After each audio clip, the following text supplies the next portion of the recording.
Yeah. I say my prayers every night. And I keep my FTC. What's going on, everybody? It's your girl, Silva, and I'm here with Music Xlcusives. I have the pleasure of being around Rel Carter and Devin White from the Rel Carter Culture Tour.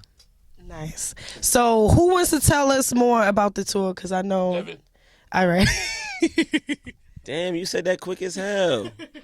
Jeesh. So the Culture Tour is Black niggas with dreams. And that's what the Culture Tour is. It was an idea. I'm an artist, and I was like, yo, I don't know shit. Black niggas with dreams? All right, so who can give us the PC version I got you. for the people them, for all the people them? Right. Take the mic from her, too. Nah, listen. The Culture Tour is tools. It's tools for artists. Education, how to distribute your music, how to register it, everything you need to know to get your music where you want it to go. For me, when I first started doing music, I just didn't know anything and didn't have any access. I connected with Rel, and obviously in his position, there's so much he could offer. And then from us creating the Culture Tour, we were able to take that on the road. So artists around the country, especially in urban communities, could learn, Short version. Okay. So what's your version? No, I'm just saying he gonna take up all your time with his long ass answer. I'm just telling him to give y'all the short version. All right, so what's the short version? Oh, that was the short version? That was the long one. Oh, all right, so... They gave him two. Like they fucking bombed the building. Okay, so there are performance aspects of it, no? Yes. All right, so how can somebody become a part of the tour? They submit. So they submit through email. Rel gets a chance to just come in and see it. He gets to come in and see the artist. They submit, we review the music, and then we reach out to the artist individually. Okay, so is there like a week span of time where you sit down and like, all right, today we're going over distribution, today we're going over how to perform? We do the workshop. We usually do the workshop before, then we do a Q&A with myself. So the workshop is done by this girl named Jayoko. So we do workshop, Q&A, and then performance. Okay. So it's like a 6 hour, maybe longer. I don't really know. I don't pay attention. I be drunk most of the time. But yeah, like a whole 6 hour thing. But then we added some other stuff like a writing camp. But we usually do that the day before. So we're looking to introduce some more stuff though. That's really dope. How long have you guys been doing it? I think like 3 years now. We started in 2017 on the West Coast. It's like, it's 2 and some. We on our way. We'll come back around. It'll be 3. Okay. Right. All right. So, October, my bad. So what's the difference between when you first started? Like, what have you learned yourself in terms of who you are as people who are supplying the opportunity? What have you learned about yourself? Well, you can ask me because Devin don't really be on tour like that. What have I learned? To be patient. And then I also learned, it just helps you because you got to think about it. All the people that was on the tour from the Culture Tour staff don't really know each other. So it was dealing with a lot of egos and people, people are stuck in their ways. So when you talk to other people, they might not like it. And so it's just building that camaraderie. And it's been arguments. It's been damn near fights. Niggas done got fired and hired again. It's really weird. These niggas don't know how to let people go. I be trying to tell them, like, look. But they don't listen to me. But it's fun. It's fun. Giving people the opportunity. Then it allows them to go places that they've never been as well as myself. We went to DR. Half the people had to get their passport just to go because they never, been anywhere. So it's just a whole experience. Oh, that's dope. Do you have any take on that? Nah, exactly right. That's what it is. It's like, it's just, man, that's crazy. That's crazy. Yeah, you dropping a lot of nigga bombs. I just did it too. A lot of N bombs I did start it. But you're supposed to, come on. Now you put. That's what the editors is for, right? Right. Nah, but yeah, I agree with him 100%. That's what it's about. Like, we're growing as a team. And then it's crazy because we see so many artists come and grow too. Like, that started with us in 2017. And to seeing them now in 2020. You basically said their music was trash back then and now it's getting better. Nah, yo, I didn't say that. Yo, I did not say that. Not everybody, but it's some shit out there that was shit. So I was gonna ask, like, what's the difference that you're seeing between artists who came to you at that point in time and artists that come to you now? Like, do you feel like there's more or less artist development? Well, it's definitely less artist development in the actual industry, but like as far as the culture tour, I think it just exposes them to that information. Because a lot of artists, they just record and then, you know, put the music out. And then they have somebody that actually critiques their music. It's not like, you know, most of these showcases, you go up there and you perform and they just be like, well, he won. Well, shit, what did I do wrong that I didn't win? Like, no one's going to tell him why they didn't choose him or things of that nature. They don't give him honest feedback. Because you got to think about it. Most of the people that's doing these showcases aren't in the industry. So what is your relationships with showcases? Like, how do you, besides the obvious, how do you feel about showcases? Do you feel like they're just exploiting artists and the hunger that artists have for the opportunity? It's a cash grab, in my opinion. You know, and then they pay, like, industry people to be there. And then it's like, I'm not knocking anybody hustle, but because somebody going to get fucking jump me. You know, it's not, I don't think it's genuine. It's more like, yo, I'll give you this if you come through and judge this competition. I don't believe in competition. I think everyone needs to just work together. We do it more because you got to think about it. We go to all these cities. It's 50 artists and none of them know each other. How? Y'all in the same city. Y'all doing the same shit. I'm pretty sure y'all use the same studios, but none of y'all know each other. So it also helps them come together. Like one of the dudes we brought to DR, he dropped a song the next week with one of the people from DR, a Spanish song. And I'm like, what the fuck is going on? Like, it was just amazing that the fact that they related to him that much to be like, yo, can you jump on this song with me? Yeah. I think the same thing is like the showcases. He's like, gonna say whatever I say, so I don't even think wow, you're really hilarious. You're really hilarious. He's like, well, I agree. Well, you know, I feel the same way, you know. Now I'm gonna disagree with this nigga next time, just because. Nah, but seriously, it's like artists go to these things and they feel pitted against each other, like they have to outdo another one, and then you lose. You're not gonna win the label meeting. Right.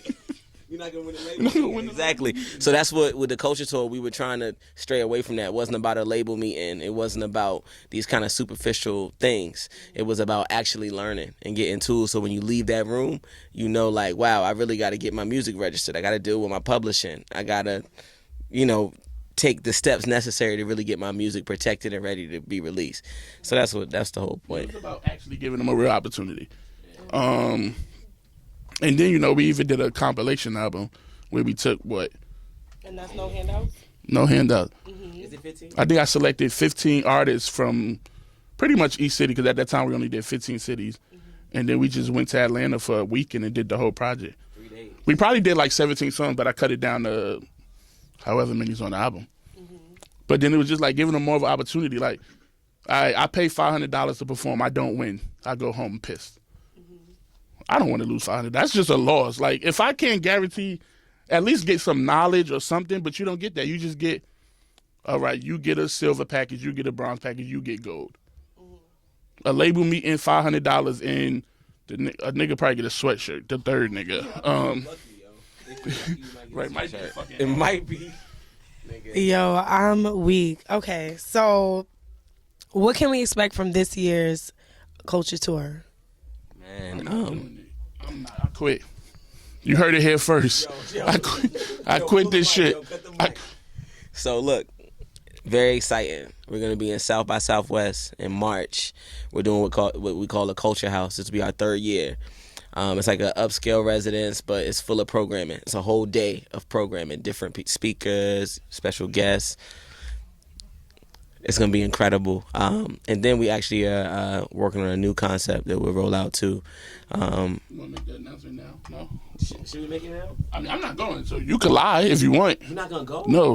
That's crazy. I'm gonna quit. He think he can just take my time, and it's like, I got a life. Nah, I mean, I got 12 kids, 6 baby mamas. Hey, they be fucking.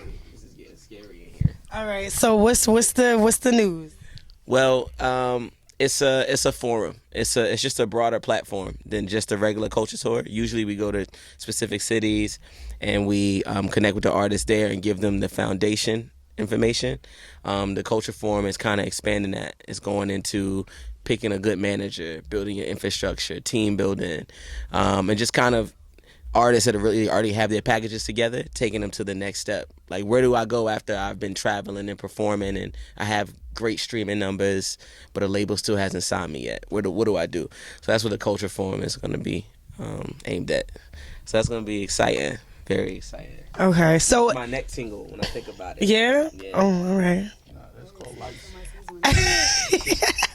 So, all right. So, from what I'm getting, I feel like you guys don't necessarily believe in like a bad artist or a good artist. It's just an uninformed artist. No. Do not think that either. Okay. That's why we listen to the music. I mean, anybody could get the information, but we choose who actually gets to perform. Because it says, I mean, if we pick people and it's bad, that's the reason, that's the point of it. Because, and then half these people that do the showcases be terrible. But they don't want to tell them they terrible. They just like, nigga, give me the $600 and you can do whatever you want. Like, you don't have to be an A&R to identify with a bad artist. So that's why I say it's just a money grab, because they just no, we literally listen to every submission. Well, I don't. They literally listen to every submission and actually choose the best artists to actually perform. Because we get hundreds of artists, but only 10 be making it. So it ain't like we just like, oh, we want all the money, so we just gonna let all 200 people perform. So And on top of that, our price points are low. So the whole idea was we couldn't call it, even Rel said this when we first started, we can't call it the culture tour. And then it's like overpriced.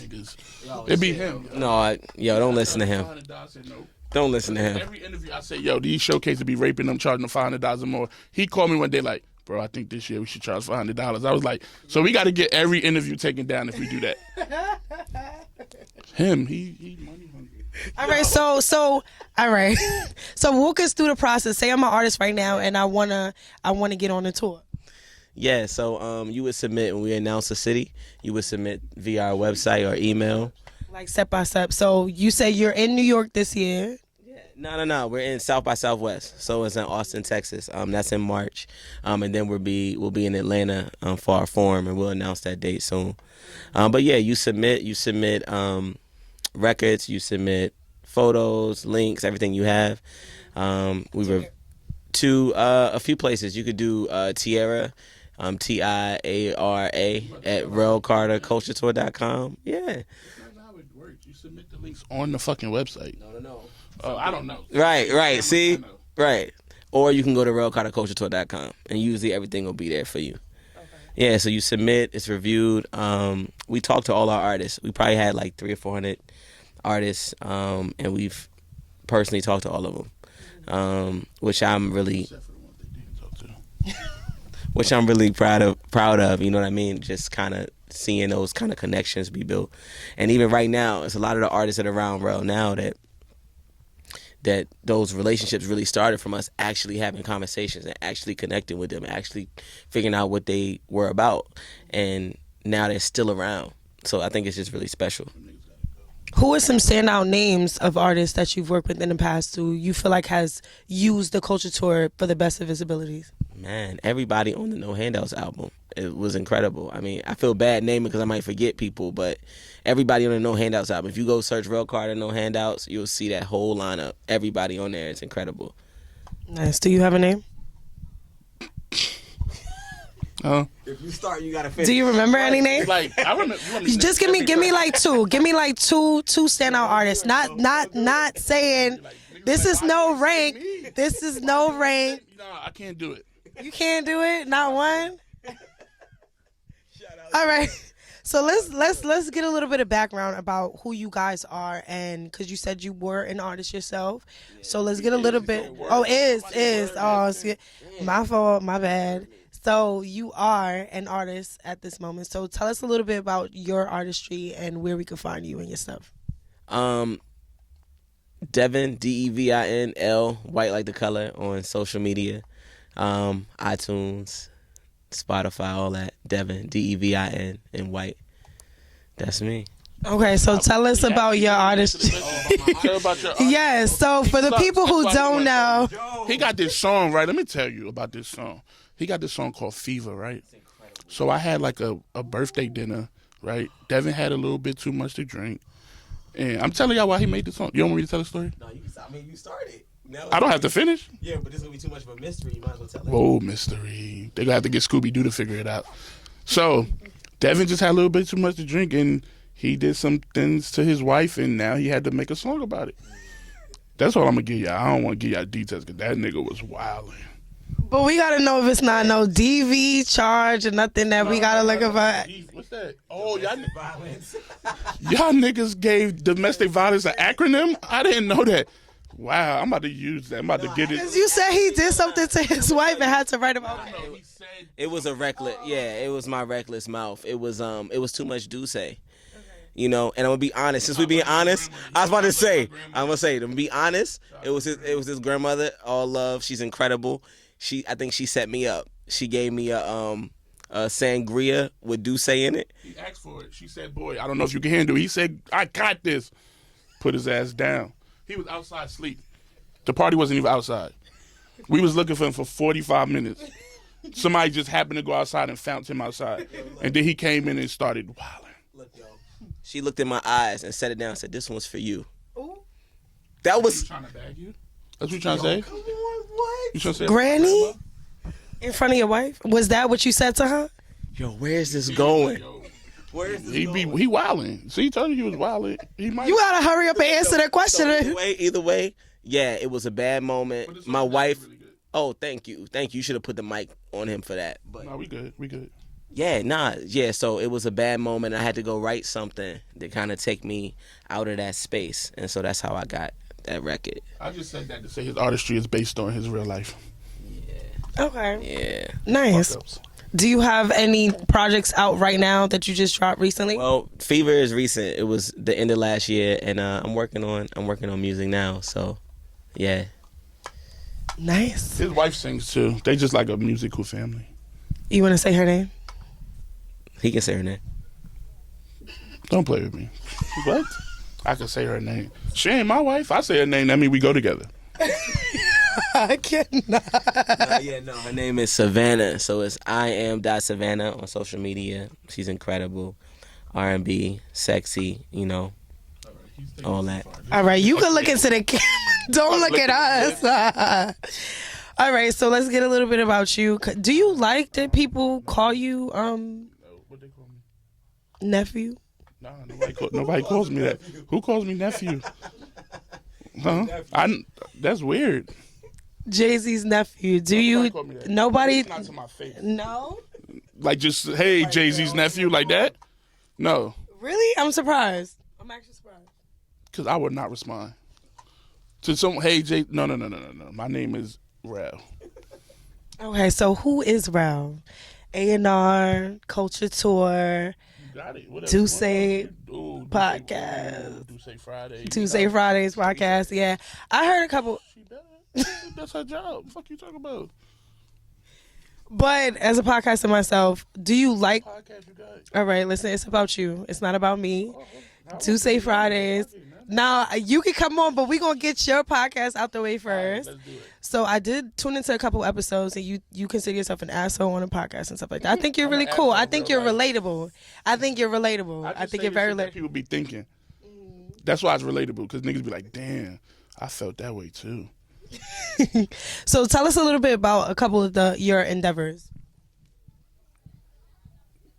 You said all of them. That's not all of them. What? Solo Funds, a peer-to-peer lending platform.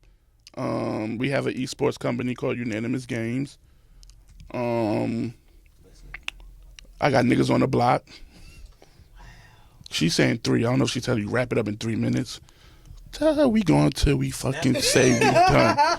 She ain't about to rap. Shout out to Snaps Media Group. I know y'all get along because she is jokes. I don't know her. I just met her like 3 minutes ago. I met her before. Yo, come on. Shout out to Snaps Media Group. I'm joking. I really don't know her, but that's the sis. That's sis for sure.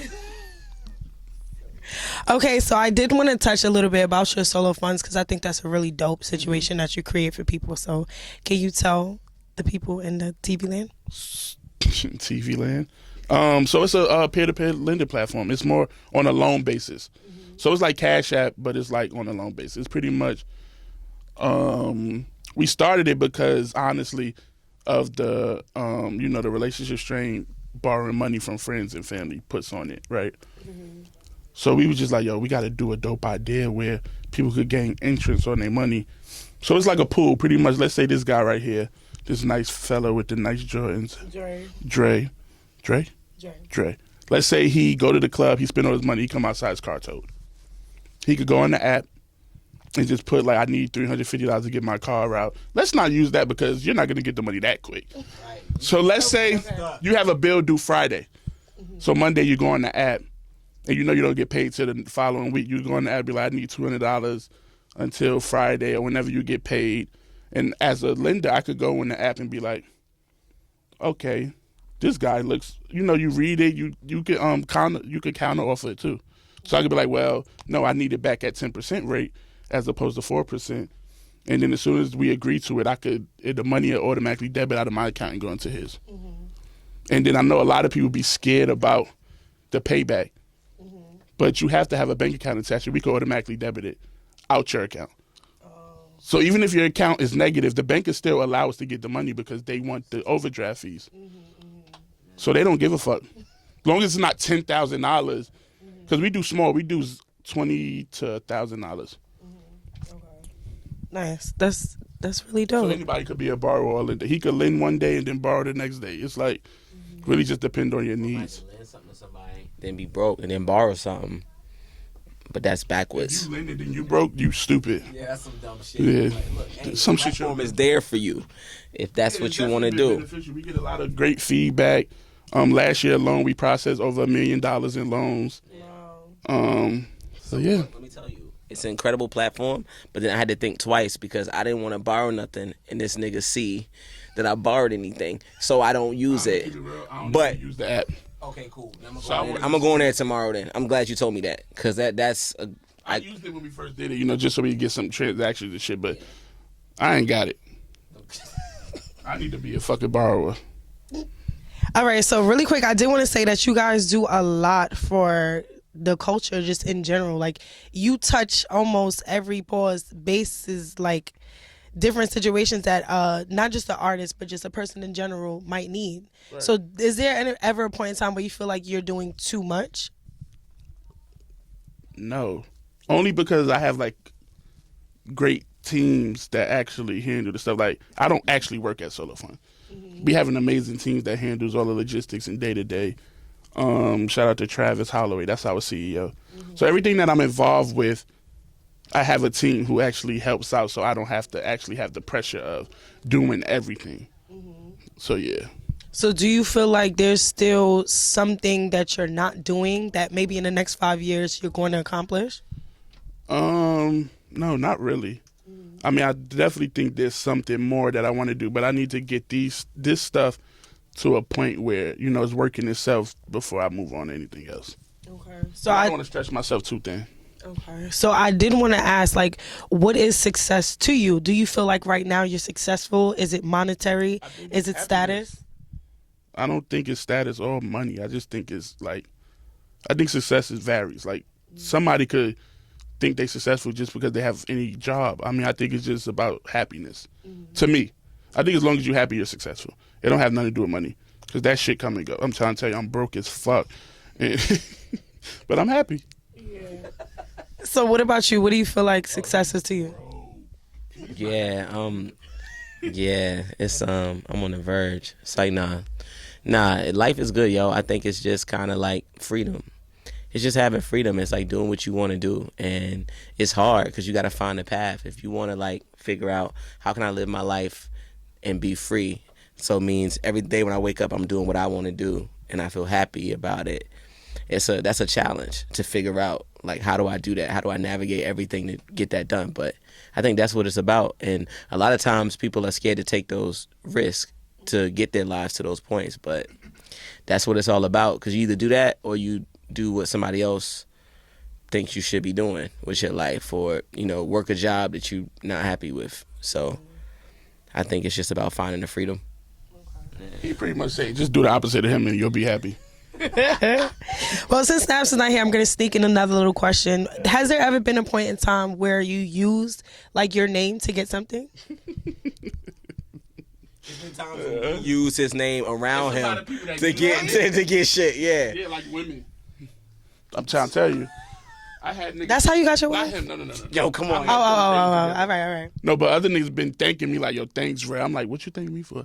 Told this bitch I knew you and she let me fuck. I'm like, oh, that's cute. He don't really say much, but the other people around will say it. Like if we're somewhere or something's going on, he not really gonna say nothing, but somebody else is gonna say something, and then. So do you have any relationships with like different people like Meek Mills, and did you have a relationship with Nipsey or Aaliyah, stuff like that? So, yeah, me and Meek cool. We not cool to the point like I'm a text a nigga, but when we see each other, it's always love. We chop it up. Actually, I met Nipsey at the Roc Nation brunch last year. Nice. So when I went up to him and introduced myself, I was shocked because he was like, nigga, I know who you are. You got the podcast. I'm like, oh, shit, this nigga Nipsey Hussle know me. So then from there, we exchanged numbers, and then we used to talk, like, at least once a week. And then, like, I had set him up a studio with my homeboy Sam Hook, and they went in the studio together. And then, like, the last message he wrote me was like, me and Sam Hook got one. But, I mean, I don't know if he ever finished the record or anything like that, but we was growing a relationship. Nice. Did you have any moments like that? Nah, I wish. What? Nah, never. Nothing like that. That's amazing. That's amazing. Okay, well, He used to work for Janet Jackson. He just want to be, like, shy, but that's a moment. Really? Janet Jackson, nigga. That's Janet Jackson. That's like my mother in my head. Yeah, I love Janet Jackson. How was that? She didn't really ever pay me any mind. I mean, it's not her fault. I mean, I was working under her, like, president of her A&R for her label, president A&R for her label. So, shout out JQ. But yeah, it was great. It was great, man. It's a lot of, you don't get those type of experiences being around like legends and how things work and how they think about things, you know.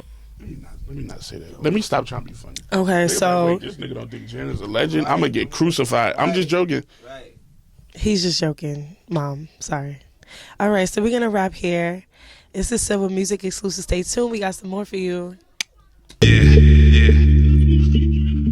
You know, I say my prayers every night, and I keep my FD